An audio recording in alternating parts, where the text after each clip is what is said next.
Hello, my name is Mona Bostick. I'm a registered dietitian. I have a private practice in Greensboro, North Carolina, and today I'm going to talk to you about the importance of assessing nutritional health in patients with MS. In support of improving patient care, the CMSC is jointly accredited by the Accreditation Council for Continuing Medical Education, the Accreditation Council for Pharmacy Education, and the American Nurses Credentialing Center to provide continuing education for the healthcare team. This presentation offers one contact hour of continuing education for physicians, nurses, pharmacists, PAs, psychologists, and social workers. As I have nothing to disclose. And our learning objectives today are to define the role of health literacy and food literacy in health outcomes, to review tools to facilitate more in-depth nutrition conversations with your patients, review nutrition risk indicators beyond body mass index, review unintended consequences of some popular, quote, diets, unquote, and outline the role of registered dietitian nutritionists on the MS healthcare team. So, start right at the beginning. Does eating well mean something different when you're living with multiple sclerosis? That's a very popular question. And the short answer for that is no. There's a lot of research going on that's investigating the various roles that nutrition may play in the MS disease process, but at this time, there is no diet or other nutrition intervention that is shown to have an impact on the disease process of multiple sclerosis. But in truth, it depends on who you ask. So it's important to know that there is a conventional medicine approach or an unconventional medicine approach. And conventional medicine, which are bound by defined scopes of practice and a code of ethics. And the mission of conventional medicine is to protect, defend, and advance the human condition, i.e. do no harm. The unconventional practitioners of health and medicine promote the use of lifestyle therapies, supplements, and many have co-opted nutrition intervention under their own modalities. The problem with that is that the way these integrative, complementary, alternative, naturopathic, functional medicine, holistic, these practices are not uniformly or monolithically defined. If you were to ask multiple practitioners, they would have different ways of defining their practice. So it's very much a gray area how you're going to interact with such a practitioner or the information that you would get from such a practitioner. So the question is, who did your patient ask the question about MS and diet? It can be really even complicated further when you have a health practitioner that is conventionally educated, trained, and licensed, but maybe is practicing an unconventional approach to health. So that becomes that gray area that it's important to understand. Even if you don't have a deep understanding of that, that is what your patient has been experiencing, that information. So understanding that is an important part of being able to answer your patient's questions.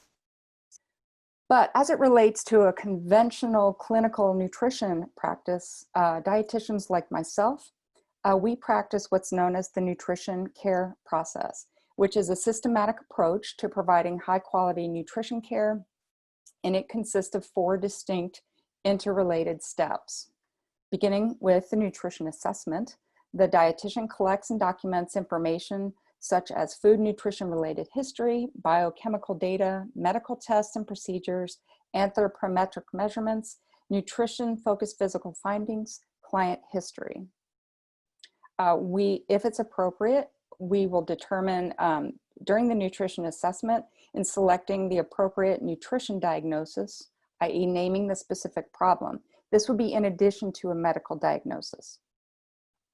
We would then select the appropriate nutrition intervention that would be directed to the root cause or etiology of the nutrition problem and aimed at alleviating the signs and symptoms of the diagnosis, of the nutrition diagnosis. We would then, the final step of this process is to monitor and evaluate the client as they work towards solving the problem, working toward their goals. That would be the outcome. Health and food literacy play a big part in improved health outcomes. And these are some kind of organic terms in that they're amorphous. Sometimes the definitions of them are a little fuzzy, so I've attempted to provide that information here. Health literacy is defined as the degree to which individuals have the capacity to obtain, process, and understand basic health information and services needed to make appropriate health decisions. Food literacy, on the other hand, is the juncture where community food security or the global food system and their individual food skills intertwine. For an individual or population to be, quote, food literate and to fully engage in their food system, an ecological or a more global approach is necessary in that individual behaviors and skills cannot be separated from their environmental or social context, the other social determinants of health. Health literacy and food literacy, when they work in conjunction to enable individuals to take ownership over their health and well-being and thereby have an impact on health outcomes. So my question before we go any further, for those of you who work with patients who have MS, I'm wondering, where do you feel like your patients come down in terms of health literacy, food literacy, specifically as I was discussing the difference between conventional and unconventional approaches to medicine? Are your patients able to understand the basic health information and parse that out? Are they able to provide context around that? That's just something to think about. But again, the food literacy, there's a couple of really great papers I've referenced. This one provides a good visual representation of it. Over on the left, we have the global food system.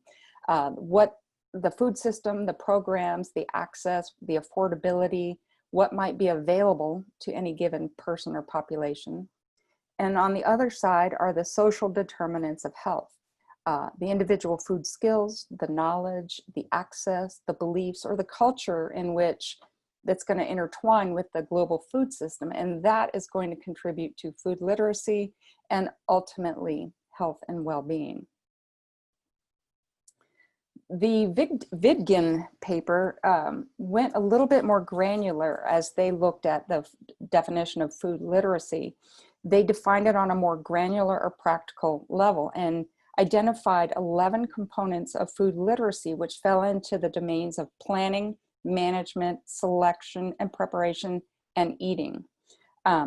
They define food literacy as the scaffolding that empowers individuals, households, communities, or nations to protect diet quality through change and strengthen dietary resilience.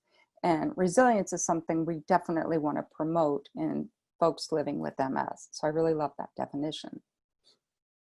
But again, planning, managing, selecting, preparing, and eating food. And something that's important to note is that 4.3 under the eating domain is to join in and eat in a social way. That's a really important thing that I think gets overlooked sometimes. So now that I've kind of outlined health literacy, food literacy, and defined what a dietitian would do to work with a patient, my question to you is, this image of the comprehensive MS healthcare team, my question is, who amongst you will be providing the nutrition assessment for your patients? Who is answering these nutrition related questions beyond BMI? I mean, there are some practical practitioner obstacles that pop up in these settings, and one of which is lack of knowledge, education, and training. Many people on this slide here haven't had specific nutrition training. And it's pretty true that anybody in the healthcare world, you understand you have very little time with your patients. So in addition to the lack of education and training, you have less than adequate time to properly address these questions. Some folks have either implicit or explicit biases they bring to the conversation. And then there's a lack of awareness that the role nutrition plays in emotional well-being of a patient, that gets very often overlooked. And then a final obstacle that I would imply is that of ethics. Is it within your scope of practice to discuss these things with your patients? One tool that might help to facilitate more in-depth conversations about nutrition with your patients is the the Determine checklist. This is something that could be provided to patients at part of the check-in process. It's very easy. They just answer the question, circle yes or no, and it goes through. And for example, I have an illness or condition that made me change the kind or amount of food that I eat. An answer to that, yes. If somebody answers yes to that, you may want to inquire about that. And then if they mention diabetes, you might want to ask, do you have a good understanding of how to eat in a way to better manage your blood sugars? If not, that might warrant a referral. And you can work your way down the list, but you will be probably surprised to know that when you look at the bottom, anywhere from 3 to 5 score on this checklist would indicate a patient is at moderate nutritional risk. 6 or higher, your patient is at a high nutritional risk. This tool is something that could be easily implemented to help facilitate nutrition conversations and identify patients that might warrant a referral to a dietitian. And to look at some of these frequently encountered situations, I thought I would create a few case studies. One common example is the newly diagnosed patient. She is fearful and anxious about her new MS diagnosis. She's overwhelmed by conflicting and confusing nutrition information that family, friends, coworkers, all well-meaning, but they're recommending. Not to mention the fact that she sees it on the internet. So she wants to know, what should I be eating or not eating because of MS? I have this new disease. There must be something specific I need to do, right? Also, what supplements should people with MS be taking? I've seen on the internet that there are a lot of supplements that I should be taking. And finally, is there a therapeutic diet for MS? What do I need to do? And oftentimes in this situation, I have heard anyway that doctors are referring to either a generic Mediterranean diet or anti-inflammatory diet, something that's kind of like generic. That may or may not be a good idea, and I'll talk a little bit about that later. But let's dive into what is a therapeutic diet. A therapeutic diet is a clinical nutrition intervention that controls the intake of food or nutrients as part of a medical treatment of a medical condition, and normally prescribed by a physician and planned by a dietitian. Therapeutic diets are often modified for nutrients like sodium in the case of hypertension, electrolytes in the case of renal disease, consistent carbohydrate distribution in case of diabetes, modified for texture in the case of dysphagia, food allergies or intolerances to suit the needs of celiac or lactose intolerance, for example. Or maybe they need alternate route feeding, either in place of or in addition to oral meals. That would involve either enteral or parenteral feeding. In any case, we are presented with a problem. We're defining an intervention and hopefully improving an outcome with the nutrition care process. So, are there any therapeutic diets indicated for multiple sclerosis? What is the problem? Well, I've already said that there is no diet that's going to change the outcome or change the course of the MS disease process. So I'm not sure how we're defining that problem. What outcome are you hoping for? I can tell you that a lot of patients are hoping for their MS to be either healed, reversed, beaten, or cured, because these are terms that are bandied about on the internet. So what nutrients or foods are you controlling the intake of? And when you recommend or suggest or prescribe a nutrition intervention, what does your patient understand will be the outcome? What is their expectation? And then finally, the important part, are you following up with the patient to ensure that the intervention or interventions you have described have been implemented? Does your patient understand that? I ask this because I've had patients, when I was doing a presentation in front of a group of 30 people with MS. It was a MS support group. And when I asked them just to casually to tell me their understanding of the Mediterranean diet, I was floored by the lack of understanding of the Mediterranean diet. One person thought it was justification for taking a siesta in the middle of the day, which I'm not suggesting naps aren't great, but I don't know that that's a specific part of the Mediterranean diet. So comprehension matters.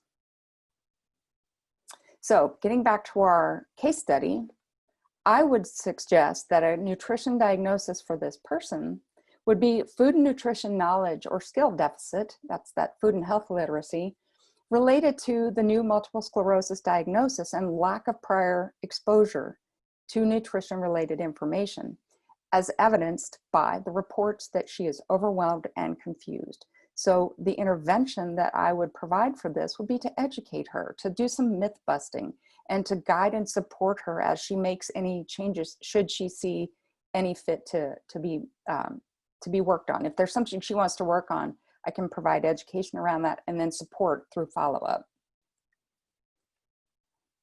The next case study is an obese woman with multiple comorbid health conditions. She has a BMI of 31.4. She has type 2 diabetes, hypertension, elevated blood fats, and she's experiencing perimenopause. She reports having tried lots of diets throughout the years, but has been unsuccessful at sustained weight loss or maintenance over the last 25 years. She describes herself as a food addict. She's uncomfortable at the gym because of her body image and weight, but also because MS. She isn't able to keep up with the like the jazzercise or the other exercise classes because she has to take things at a slower pace. So these things make her uncomfortable at the gym. Over the years, she's received a few diet handouts from various doctors, but nothing seems to have stuck. Well, it's the BMI, and at this point, well, I'm going to stop.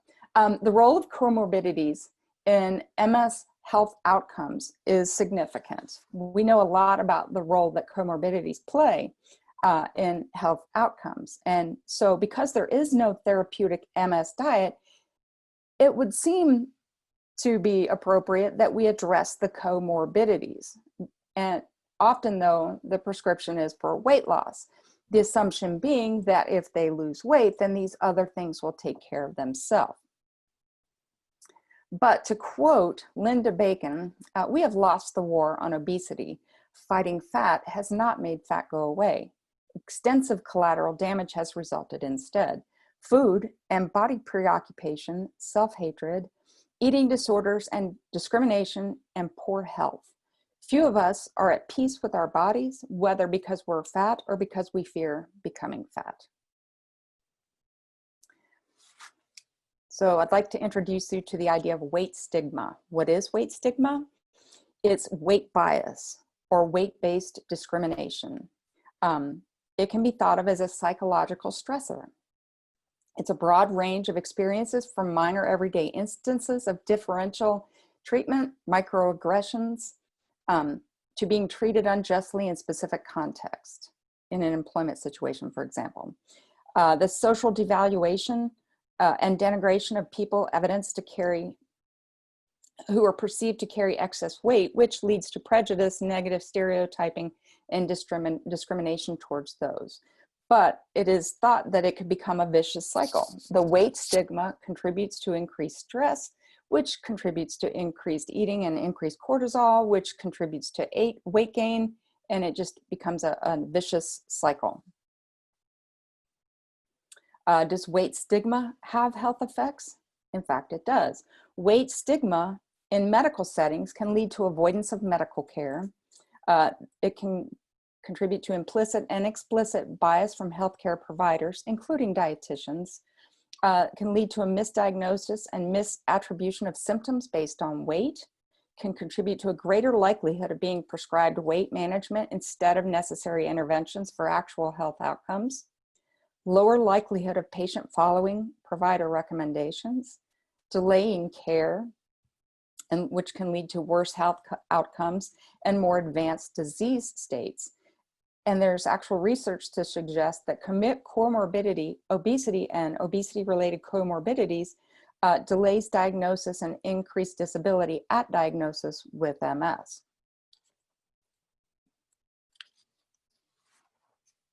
Doctors are unfortunately one of the most frequent sources of weight stigma reported by women, and the second most frequent source, reported by men,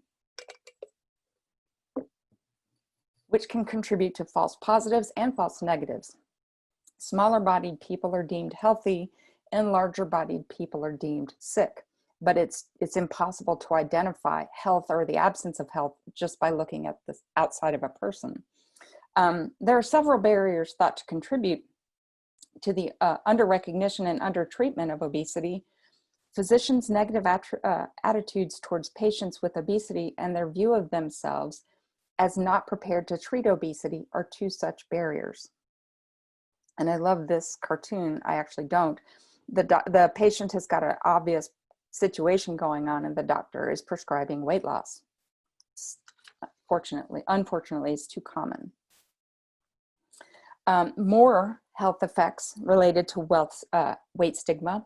Weight stigma is an independent health risk factor for higher levels of weight stigma, which more than 2 times the risk of the allostatic load, which is a cumulative effect of chronic stressors on cardiovascular, nervous, and metabolic systems. Controlled for BMI, so excess risk is not explained by body size. Metabolic and lipid dysregulation, impaired glucose metabolism, increase in inflammation, increased risk for type 2 diabetes, hypertension, cardiovascular disease, and mortality. All of those comorbidities we don't want our patients to have. And weight stigma is a greater risk for factor than actual diet. It's equivalent to the risk of physical inactivity. It also contributes to greater body dissatisfaction, increased risk of disordered eating, increased risk of depression, anxiety, and low self-esteem, lower rates of physical activity. Added to that, the fact that if a person is living with MS, they may have other challenges to physical activity. Even people in the normal BMI range, but with high internalized weight stigma, experience more frequent illness. What is weight cycling? Weight cycling is repeated weight loss and regain. Weight loss interventions like diets and lifestyle changes are ineffective in the long run. Large body of evidence shows that it's very rare for people to lose weight and keep it off. In other words, sustained weight loss. A review of randomized studies with at least 2 years of follow-up. Average amount of weight loss maintained is only 2.4 pounds, leaving the patient still in an obese BMI. 1/3 to 2/3 of people regain more weight than they lose. And it's only the rate of weight regain, not the fact that they're going to regain, that appears to be open to debate. Weight management and weight stigma can combine to contribute to weight cycling and disordered eating. The weight management paradigm would have you believe that with enough effort, people can lose weight and keep it off permanently. Intentional weight loss sets people up for weight cycling. Intentional weight loss is not effective in the long run. Therefore, efforts at weight management are almost inevitably they almost inevitably lead to cycles of loss and regain. The typical weight loss trajectory begins,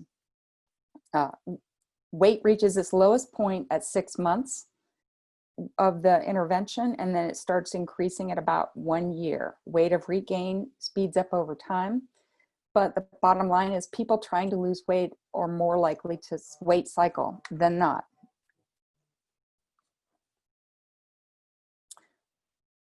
Weight management efforts to not weight cycle can contribute to disordered eating. In other words, trying to achieve and maintain a weight suppressed status increase the risk of binge eating disorder and bulimia nervosa, likely because maintaining a weight suppressed state requires rigid dietary control and often leads to rebound binge eating in response. The health effects of weight cycling increase the likelihood of binge eating. It has a wide range of physical health risks, including higher mortality, higher risk of osteoporotic fractures and gallstone attacks, loss of muscle tissue, chronic inflammation, some forms of cancer, hypertension, and heart disease risk. All of these things are things we're trying to avoid, but we may be inadvertently contributing to. So, is there a weight inclusive approach? Yes, there is. It's called Health at Every Size, which was developed by a group of dietitians and other health professionals in the 90s. Response to a concern with growing weight stigma in society and medicine, and is designed to help combat disordered eating, chronic dieting, and weight-based discrimination and health disparities. It is an interdisciplinary model that includes nutrition, mental health, sociological factors, and physical health. The principles of health at every size are, first and foremost, weight inclusivity. Accept and respect the inherent diversity of body shapes and sizes, and reject the idealizing or pathologizing of specific weights. Focuses on health enhancement. Support health policies and practices that improve and equalize access to information and services, personal practices that improve human well-being, including attention to individual, physical, economic, social, spiritual, emotional, and other needs. Respectful care, which is to acknowledge our own biases and work to end weight discrimination, weight stigma, weight bias. Provide information and services from an understanding that socioeconomic status, race, gender, sexual orientation, age, and other social determinants of health impact weight stigma, and support an environment that addresses these inequities. Eat for well-being. Promote eat for well-being. Promote flexible, individualized eating based on hunger, satiety, nutritional needs, and pleasure. Yes, we get to enjoy our food, rather than only focusing on externally regulating food rules focused on weight control. In other words, food literacy, intuitive eating. And promote life-enhancing movement. Support physical activities that allow people of all sizes and abilities and interests to engage in enjoyable movement to the degree that they choose and are able to do so. Health outcomes of the Health at Every Size approach include better long-term outcomes, including lower blood pressure, more favorable lipid profile, increased physical activity, lower levels of disordered eating, better mood, increased self-esteem, better body image, significantly higher retention rates than conventional weight management, no weight cycling, and greater resilience to weight stigma. What are the measures used to assess health outcomes with Health at Every Size? Essentially everything except weight, BMI, or other body size, body composition measurement. We can look at our patient with obesity, but with multiple comorbidities. We can look at LDL, HDL, triglycerides, HbA1c, blood pressure, dietary recall, self-reported physical activity, disordered eating measures, body image, self-esteem. All of these things are going to relate to health-related quality of life. And it's important to remember that the health benefits of eating well and physical activity are independent of weight loss. If we manage to help everything on the list that the patient is dealing with except the weight, but their blood pressure is good, their blood sugar, everything is good except for that weight, then I think that's something to consider a success. So back to our case study. An appropriate nutrition diagnosis for this patient might be obesity, but related to lifelong pattern of chronic dieting as evidenced by history of weight cycling greater than 5 kilograms over 5 years. An intervention for that diagnosis could be to talk through and try to break the pattern of the chronic dieting, try to open up her ability to accept different foods without having to have the food rules. Another potential diagnosis might be altered nutrition related lab values related to food and nutrition related knowledge deficit as evidenced by all those lab values. So maybe she either has never adhered to, never was given the education about how to eat for these comorbid health conditions. So providing that education and follow-up to ensure understanding and comprehension might go a long way towards helping this patient live a healthier life. Something else that's important to know is that health is not entirely within our control. MS has taken away from our patients a lot of what we used to have control over. Diets have been used for ages to control weight or attempt to control weight. And when one receives a life-altering health diagnosis like MS, many turn to or become vulnerable to the promise that diets will help to control the disease process. It's that desire, that lure for control that our patients are being subjected to. And that's something that, as physicians and other health practitioners, you may or may not be aware of that. So that's an important thing to be aware of. And I want to introduce orthorexia, which is a disordered eating pattern. It describes a pathological obsession with proper nutrition that is characterized by a restrictive diet, ritualized patterns of eating, and rigid avoidance of foods believed to be unhealthy or impure.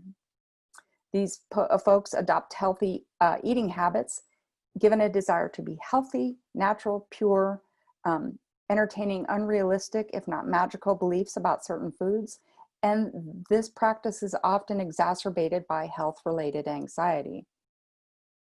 And orthorexia is characterized by perfectionism, rigid black and white thinking, excessive devotion to food rules, hypermorality, and preoccupation with details to these perceived food rules.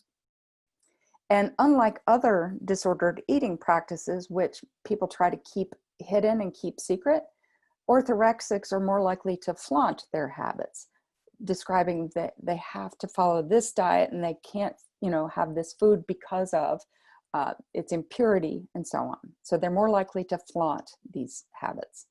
And a recent survey of psychologists, psychiatrists, nurses, and social workers, 2/3 of their patients reported having, 2/3 of these people reported having observed patients in their practice presenting with clinically significant orthorexia.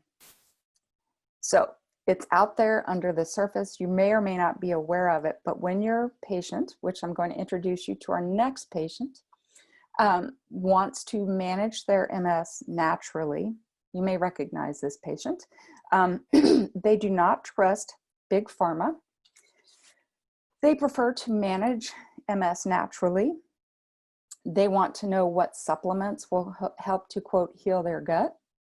They want guidance on multiple food sensitivities, and they believe strongly that food is medicine. They want guidance on various protocols and diets promoted to be beneficial for multiple sclerosis. It's important to know that diets are not risk-free interventions. it used to be that diet was a noun that described our eating pattern. And now it's kind of a verb that includes an active, like an action list. You must follow these rules. Here's a to-do list on how to have your diet. So for example, gluten-free diet, intermittent fasting, autoimmune protocol, paleo or caveman, any iteration of that, anti-inflammatory diet. These things are all not actual, well, the gluten-free diet is an important therapeutic diet for someone who has celiac disease. Outside of that, it's not warranted. And there may be consequences of that, because conventional foods are not fortified in this, gluten-free foods are not fortified in the same way that conventional foods are. So a person who is just arbitrarily adopting a gluten-free diet may be working towards a nutrient deficiency. That's important to know. But then also things like anti-inflammatory diet. I've already described to you the 30 people in a room were not able to adequately define a Mediterranean diet to me, which is a very common diet prescription people walk out of a neurologist's office with. But the anti-inflammatory diet is also a popular thing. But I'd like to point out that people don't know what that means. And so I've had numerous patients who, because their doctor told them to follow an anti-inflammatory diet, well, fruit has sugar, and sugar is inflammatory, ergo, I don't eat fruit.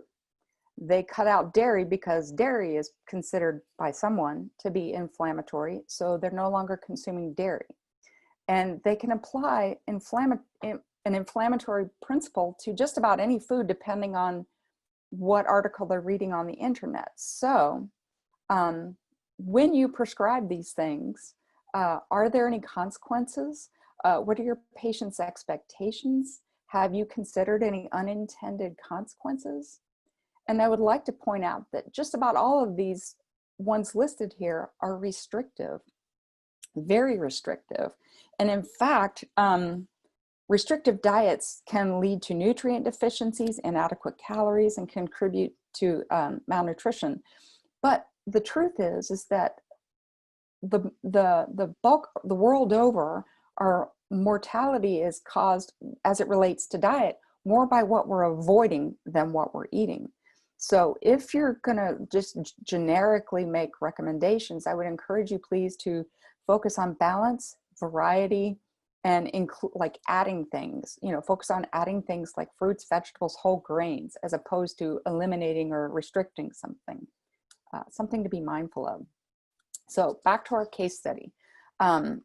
A nutrition diagnosis for this person might be poor nutrition quality of life related to unsupported beliefs and attitudes about food, nutrition, and nutrition-related topics, as evidenced by fear of foods or dysfunctional thoughts regarding food or food experiences.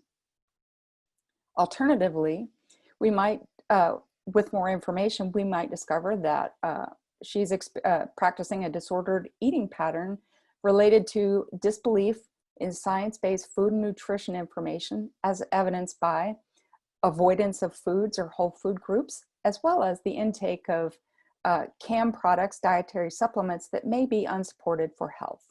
So this patient may ultimately not have an interest in pursuing a conventional nutrition intervention with me or another dietitian. However, the dietitian can provide some science-based guidance to help them safely navigate the conventional, unconventional spectrum of modalities that are available to them. And we would have a baseline for their nutrition moving forward. That's important. The role of the registered dietitian nutritionist is, as I've said, to conduct a thorough clinical nutrition assessment to elucidate any nutritional risk status of the patient and identify malnourished patients and those at nutritional risk. And if present, ensure that mild, moderate, or severe malnutrition is included as a complicating condition in the coding process. Implement comprehensive nutrition intervention and continued monitoring of nutrition status. Provide personally tailored nutrition education and guidance. Educate and help the patient engage in health promoting behaviors related to improvement of chronic comorbid conditions. Help patient navigate barriers to health. And although there are a lot of overlaps between multiple disciplines, referring to occupational therapy, physical therapy, speech pathology, mental health, or other provider as appropriate or warranted. And then also actively contribute nutrition expertise and engage other team members with assessment data on progress made with nutrition care efforts. The nutritional health of your patients is important, and it's multidimensional. The clinical impact and benefits include in the areas of patient safety. The clinical dietitians are conventionally educated and able to provide evidence-based nutrition recommendations.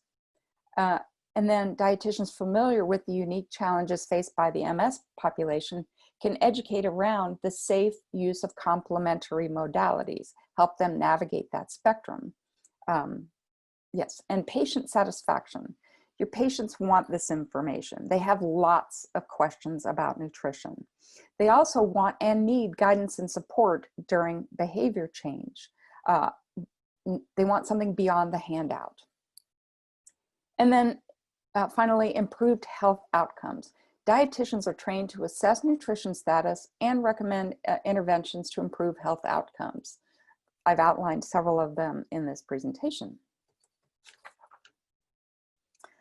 Practice applications. It's important to consider the health and food literacy of your patients when making nutrition recommendations. It would be a good idea to implement the Determine checklist or some other similar tool to help you to initiate a more in-depth conversation about nutrition with your patients, one that does not focus solely on weight or BMI. Research health at every size, intuitive eating, weight stigma, weight cycling for yourself, and determine if that is a piece of the puzzle that might have been missing in patient care in your practice. And BMI is one of many health indicators, but consider nutrition interventions that address other health indicators. Dietitians that are not already familiar with clinical nutrition needs of patients with MS will require education on this topic.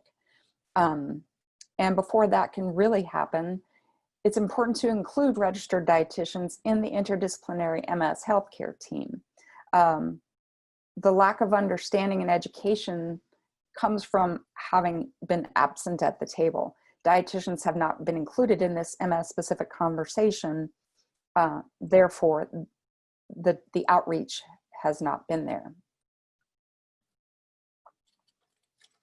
It's also important to note that dietitians also are practicing integrative and functional and unconventional approaches to nutrition. So it will be really important to make sure that any dietitian who is working as a part of your interdisciplinary care team understands that the context is important to provide specifically to our patients.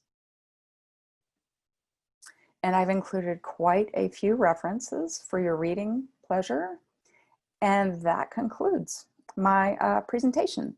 If you have any questions about this, you can reach me at the email address there. Don't hesitate to reach out with any questions. Thank you very much.